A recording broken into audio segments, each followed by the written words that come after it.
ପୂର୍ବତନ ସରକାରଙ୍କର ପୂର୍ବ ମୁଖ୍ୟମନ୍ତ୍ରୀ ଘୋଷଣା କରିଥିଲେ ଯେ ଆପଣଙ୍କର ଅନେକ ସମୟରେ ଯେଉଁ ଚାଷୀ ତାର ପ୍ରାକୃତିକ ବିପର୍ଯ୍ୟୟ ହେଉ କିମ୍ବା ପୋକ ଲାଗିବା କାରଣରୁ ମଧ୍ୟ ଏବଂ ଚାଷ କାର୍ଯ୍ୟରେ ଯେଭଳି ଭାବରେ ଅଧିକ ପଇସା ଖର୍ଚ୍ଚ ହୁଏ ସେଥିପାଇଁ ଚାଷୀ ତାହାର ଲାଭ ବେଶୀ ପାଇପାରେ ନାହିଁ କିମ୍ବା ଲାଭ ପାଏ ନାହିଁ। ଏହାକୁ ଆଧାର କରିକି ସାରା ଚାଷୀ ସମାଜ ଦାବି କରି ଆସୁଥିଲେ ଯେ ଆମକୁ ଅଧିକ ସହାୟକ ମୂଲ୍ୟ ହିସାବରେ ଆମକୁ ପ୍ରଦାନ କରାଯାଉ ବୋଲି। ଏବଂ ଏ କଥାକୁ ଆଧାର କରି ସେତେବେଳେ ନବୀନ ବାବୁ କହିଥିଲେ 13 ବର୍ଷ ପୂର୍ବରେ ମୁଁ 100 ଟଙ୍କା ବୋନସ୍ ଦେବି ବୋଲି।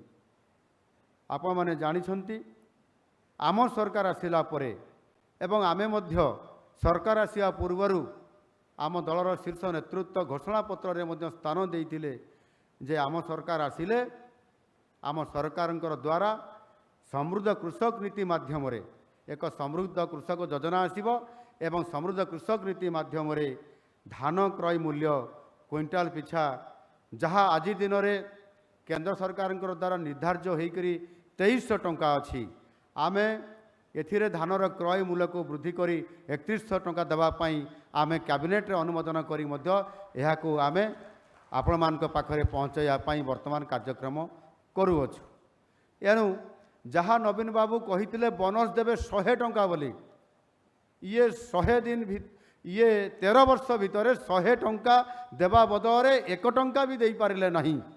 ଅର୍ଥାତ୍ କୃଷକମାନଙ୍କର ପ୍ରତି ତାଙ୍କର କିଭଳି ଭାବରେ ଏକ ବୈମାତୃକ ମନୋଭାବ ଥିଲା ଆପଣମାନେ ତାହା ଜାଣିପାରୁଥିବେ। କିନ୍ତୁ ଆମ ସରକାର ଯେଉଁ ପ୍ରତିଶ୍ରୁତି ଦେଇଥିଲେ ଆମେ ଧାନର ଆମର କ୍ରୟ ମୂଲ୍ୟ କ୍ୱିଣ୍ଟାଲ ପ୍ରତି ଆମେ 3100 ଟଙ୍କା ଦେବୁ ବୋଲି, ଯେଉଁଦିନ ଆମ ସରକାର ଆସିଲେ ସେଇଦିନ କ୍ୟାବିନେଟ୍ ମିଟିଂରେ ଆମେ ଅନୁମୋଦନ କରିକି ଆମେ ଅଲରେଡ଼ି ତାକୁ କାର୍ଯ୍ୟକାରୀ କରିବା ପାଇଁ ଯାଉଛୁ।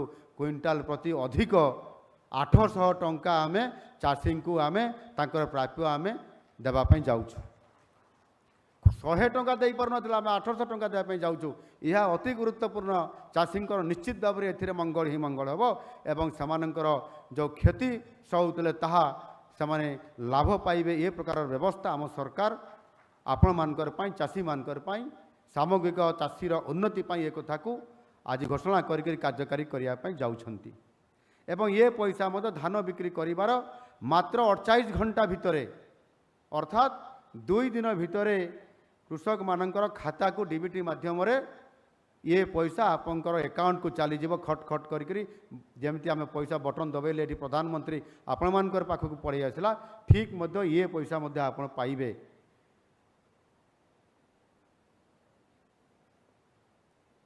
ବନ୍ଧୁଗଣ, ଇଏ କେବଳ ଚାଷୀମାନଙ୍କର PM କିଷାନ CM କିଷାନ ଏ ଦୁଇଟି ଆପଣଙ୍କୁ 6000 ଏବଂ 4000 ହିସାବରେ ବର୍ଷକୁ 10,000 ଟଙ୍କା ଆମର ଡବଲ ଇଞ୍ଜିନର ସରକାର ଆପଣମାନଙ୍କର ପାଖରେ ପହଞ୍ଚାଇବା ପାଇଁ ପ୍ରତିଶ୍ରୁତିବଦ୍ଧ ଏବଂ ତାହା କାର୍ଯ୍ୟକାରୀ ଆଜି କରୁଛନ୍ତି। ଏହା ସହିତ ମଧ୍ୟ ଯେଉଁଥିରେ ମୁଁ କହିଲି ଧାନର କ୍ରୟ ମୂଲ୍ୟ ଏଥିରେ ମଧ୍ୟ କ୍ୱିଣ୍ଟାଲ ପ୍ରତି 800 ଟଙ୍କା ଆପଣମାନେ ଅଧିକ ପ୍ରାପ୍ତ ହେବେ। ଯେଉଁଥିରେ ଆପଣମାନେ ଜଣେ ଚାଷୀ ଯଦି ସର୍ବାଧିକ ବା ଜଣେ ଚାଷୀ ଯଦି ସିଏ 50 କ୍ୱିଣ୍ଟାଲ ଧାନ ଯଦି ସରକାରକୁ ଦେବେ ଏବଂ ସରକାର କିଣିବେ, ତାହେଲେ ଆପଣ ହିସାବ କରନ୍ତୁ କେତେ ଅଧିକ ଟଙ୍କା ଆପଣ ପାଇପାରିବେ। 50 କ୍ୱିଣ୍ଟାଲ ଯିଏ ଦେବ ସିଏ 40,000 ଟଙ୍କା ଅଧିକ ପାଇବ ଏବଂ ତା ସହିତ ମଧ୍ୟ ସେ ଏହାର ସମସ୍ତ ଫାଇଦା ଉଠାଇ ପାରିବ। ଏ ପ୍ରକାରର ଗୋଟେ ବ୍ୟାପକ ଚାଷୀମାନଙ୍କର ଉନ୍ନତି ପାଇଁ ଆମ ସରକାର ଚିନ୍ତା କରିବା ସହିତ ଏବେ ଏଇ ଯେଉଁ କୃଷିଜାତ ସାମଗ୍ରୀ ବିକ୍ରି କରିବାର ଯେଉଁ ସୁବିଧା ପାଇଁ ଏଠି ନିଷ୍ପତ୍ତି ନେବା ପାଇଁ ଯାଉଛନ୍ତି ଏବଂ ତାହା ମଧ୍ୟ ନିଶ୍ଚିତ ଭାବରେ ଆପଣଙ୍କର କାର୍ଯ୍ୟକାରୀ ହେବ।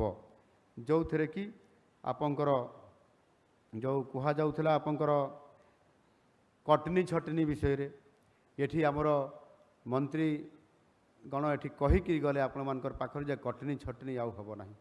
ପ୍ରତି କ୍ୱିଣ୍ଟାଲ ପିଛା 3 କିଲୋ 5 କିଲୋ 8 କିଲୋ ପର୍ଯ୍ୟନ୍ତ ଯେଉଁ ନେଇଯାଉଥିଲେ ସେଥିରେ CCTV କ୍ୟାମେରା ଲାଗିବ ଏବଂ ସେଥିରେ କଟନୀ ଛଟନୀ ଆଦୌ ହେବ ନାହିଁ। ଯଦି କଟନୀ ଛଟନୀ ହେବ ସେ ଅଭିଯୋଗ ଆସିଲେ ଏବଂ CCTVରେ ତାହା ଦେଖାଯିବ। ତା ଦ୍ୱାରା ଯେଉଁମାନେ କଟନୀ ଛଟନୀ କରୁଥିବେ ସେହି ଅଧିକାରୀମାନଙ୍କର ବିରୁଦ୍ଧରେ ଏବଂ ସେହି କର୍ତ୍ତୃପକ୍ଷଙ୍କ ବିରୁଦ୍ଧରେ ଦୃଢ଼ କାର୍ଯ୍ୟାନୁଷ୍ଠାନ ଗ୍ରହଣ କରାଯିବ। ଆଉ ସେଥିପାଇଁ ଇଏ ମଣ୍ଡି ଗୁଡ଼ିକର ଆଧୁନିକକରଣ କରିବା ପାଇଁ ଏବଂ ସେଥିରେ ସେଡ଼୍ ରହିବ। ଚାଷୀ ସେଠି ବସିବ ଯେତେ ସମୟ ପର୍ଯ୍ୟନ୍ତ ତାର ଧାନ ସେ ବିକ୍ରି ନ କରିପାରିଛି ବା ସରକାରକୁ ଦେଇ ନ ପାରିଛି ସେଠି ସେ ରହିବ। ତାର ସମସ୍ତ ବ୍ୟବସ୍ଥା ଏବଂ ସେଥିରେ ମଧ୍ୟ ଆପଣଙ୍କର ମେସିନ୍ ଲାଗିବ, ମଶ୍ଚରାଇଜ୍ କୁ ଦେଖିବା ପାଇଁ ମେସିନ୍ ଲାଗିବ। ସମସ୍ତ କଥା ବ୍ୟବସ୍ଥା କରି ଚାଷୀଙ୍କର ସର୍ବାଙ୍ଗୀନ ଯେଉଁ ସୁବିଧା ମିଳିବା କଥା, ସର୍ବାଧିକ ଯେଉଁ ସୁବିଧା ମିଳିବା କଥା ତାକୁ ମଧ୍ୟ ସେ ନିଶ୍ଚିତ ଭାବରେ ଦେଖିବ।